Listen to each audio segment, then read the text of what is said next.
সচ্ছলতা হারানোকে দারিদ্রতা ভেবো না, বরং দিন হারানোই হলো সবচেয়ে বড় দারিদ্রতা। রাসূল সাল্লাল্লাহু আলাইহি সাল্লাম বলেছেন, আমার এই মসজিদে বসে 1 মাস ইতেকাফ করার চেয়ে কোনো ভাইয়ের প্রয়োজন পূরণ করতে যাওয়া বেশি পছন্দনীয়। চাওয়া যখন হবে আল্লাহর কাছে, পাওয়া তখন নিশ্চিত আছে, হয় আজ না হয় কাল। মৃত্যুর পর দুনিয়ার কোনো সার্টিফিকেট কাজে আসবে না, একমাত্র কাজে আসবে নিজের আমল সমূহ। পৃথিবীর সবচেয়ে জটিল অঙ্কের নাম জীবন। যে সূত্রই প্রয়োগ করা হোক না কেন, ফলাফল কিন্তু মৃত্যুই আসবে। যা তুমি নিজে করো না বা করতে পারো না, তা অন্যকে উপদেশ দিও না। সর্বদা আল্লাহর উপর আশা রাখুন, কারণ এই সমগ্র বিশ্বে আল্লাহ যত তাড়াতাড়ি সন্তুষ্ট হন, তত তাড়াতাড়ি কেউ সন্তুষ্ট হন না। যে যা বলছে বলতে দাও। সে যদি বলে শান্তি পায়, তাহলে তুমিও চুপ থেকে শান্তি উপভোগ করো। তুমি যাকে ভালোবাসবে, হাসরের ময়দানে তুমি তার সাথেই থাকবে। হতাশ হবেন না, আল্লাহ আপনার জন্য একটি সুন্দর পরিকল্পনা করে রেখেছেন। যখন তুমি কোনো কারণ ছাড়াই আনন্দ অনুভব করো, তখন এটা বিশ্বাস করবে যে কেউ না কেউ, কোথাও না কোথাও তোমার জন্য দোয়া করছে। জেনে রাখো, তোমার প্রতিটি সিজদার বিনিময়ে আল্লাহ তোমার একটি মর্যাদা বৃদ্ধি করবেন এবং একটি গুনাহ মিটিয়ে দেবেন।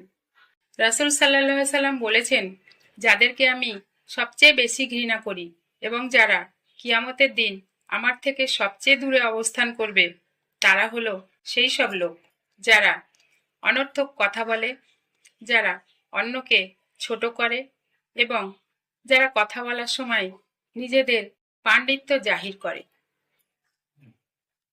কম কথা বলা, নিজের ঘরে অবস্থান করা আর নিজের গুনাহের জন্যে কাঁদা এবং তওবা করা, এটাই হলো নাজাতের পথ। যারা ক্ষমা করে এবং অন্যদের সাথে ভালো ব্যবহার করে, তাদের জন্য আল্লাহর কাছে বড় পুরস্কার আছে। গীবত করা ঋণের চেয়েও মারাত্মক। ঋণ পরিশোধ করা যায়, কিন্তু গীবত পরিশোধ করা যায় না।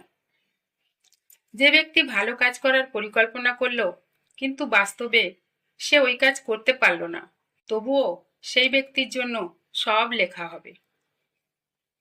নিজেকে কখনো অসুন্দর মনে করবেন না, কারণ আল্লাহর সৃষ্টি কখনো অসুন্দর হয় না। আল্লাহ বলেছেন, যে ব্যক্তি আমার ভয়ে 1 ফোঁটা চোখের পানি ফেলবে, আমি আল্লাহ তার জন্য জাহান্নামের আগুনকে হারাম করে দেব। যদি পেয়ে থাকো, শুকরিয়া আদায় করো, আর না পেলে ধৈর্য ধারণ করো। কখনো ধৈর্য হারাবেন না।